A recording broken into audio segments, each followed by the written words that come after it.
വിശ്വമാമാങ്കത്തിന്റെ സിംഹാസനം തേടി ഇന്ത്യയുടെ ശുഭയാത്ര. ഒരു നായകൻ എങ്ങനെയാകണമെന്ന് വാങ്കഡയിലെ സൂര്യപ്രഭയിൽ അത് ജ്വലിച്ചു നിന്നു. അപ്രതീക്ഷിതമാ പ്രഹരമെങ്കിൽ വിട്ടുകൊടുക്കാതെ അയാൾ കോർത്തെടുത്ത സ്വപ്നങ്ങൾക്ക് സുന്ദരമായ പര്യവസാനം. അമേരിക്കൻ അട്ടിമറി മോഹങ്ങൾക്ക് പക്ഷേ ജയത്തോളം ഒന്നിന് ഇനിയും കാത്തിരിക്കാം. വാങ്കഡയിൽ എഴുതിത്തള്ളാൻ വരട്ടെ എന്ന അമേരിക്കൻ പോരാട്ടത്തിന് കയ്യടികൾ. തുടക്കം മുതൽ ക്രിക്കറ്റിലെ അധികായകന്മാരെ വിറപ്പിച്ചവർ ഞെട്ടിച്ചതെന്നത് സത്യം. അനായാസം രാജകീയ തുടക്കത്തിന് ആരവമുഖരിതമാം മൈതാനത്ത് നീലപ്പടയുടെ ആദ്യ കടമ്പ. അഭിഷേകും കിഷനും ദുബൈയും തിലകുമടങ്ങുന്ന ആരും വിറയ്ക്കുന്ന ഇന്ത്യൻ സംഘം പക്ഷേ യുഎസിന്റെ ബൗളിംഗ് താണ്ഡവത്തിൽ നിലയില്ലാതെ വീഴുന്നു. കൂറ്റൻ റൺമല കാണാൻ കണ്ണും മനസ്സുമൊരുക്കി കാത്തിരുന്ന കോടിക്കണക്കിന് മനുഷ്യർക്ക് ഉൾക്കൊള്ളാനാകുന്നതിലും അപ്പുറം. 100 കടക്കുമോ എന്ന സംശയം ജനിച്ച നേരം ഇന്ത്യക്ക് മുന്നിൽ അട്ടിമറിയുടെ ഭയം ചേക്കേറി. ക്രിക്കറ്റ് ചിലപ്പോഴെല്ലാം എതിരാളിയുടെ വലുപ്പത്തിനുമപ്പുറം അസാധ്യമായതിൽ ചിലത് വെളിവാക്കും. എന്നാൽ യഥാർത്ഥ നായകൻ ഉണരുന്നത് എല്ലാം നഷ്ടപ്പെട്ടെന്നുറപ്പിച്ചതിന് ശേഷമാണ്.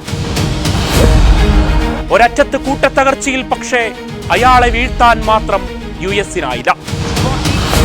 തനത് ശൈലിയിൽ വാങ്കഡയിൽ അവർക്കായി എത്തിയവരുടെ മനം നിറച്ച ജീവശ്വാസത്തിന്റെ ഇന്നിംഗ്സാണിത്.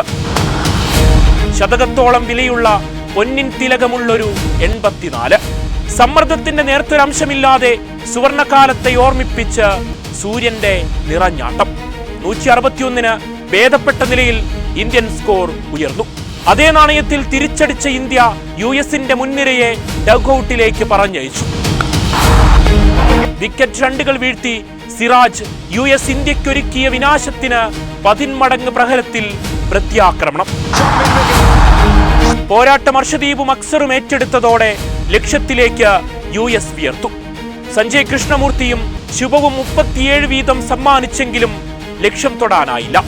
മിലിന്ദ് കുമാറിന്റെ 34. ഈ പോരാട്ടങ്ങൾക്കപ്പുറം ഇന്ത്യ ഉയർത്തിയ ലക്ഷ്യം തൊടാതെ 29 റൺസുകൾ അകലെ യുഎസ് വീണു. ജയത്തോടെ അങ്ങനെ ഇന്ത്യ തുടങ്ങി. ചില തിരിച്ചറിവുകൾ മൂർച്ച കൂട്ടി കരുത്താർജിക്കാനുള്ള നിയോഗമാകണം. അതിനാൽ പോരായ്മകൾ തിരുത്തി കണ്ടുശീലിച്ച റൺമലകൾ ഇനിയും ഉയരട്ടെ. ഇന്ത്യൻ മണ്ണിൽ വർഷങ്ങൾക്കിപ്പുറം പ്രൗഢിയേറും കപ്പുയർത്തി ഇന്ത്യ ചരിത്രം തീർക്കട്ടെ. നമുക്കും കാത്തിരിക്കാം.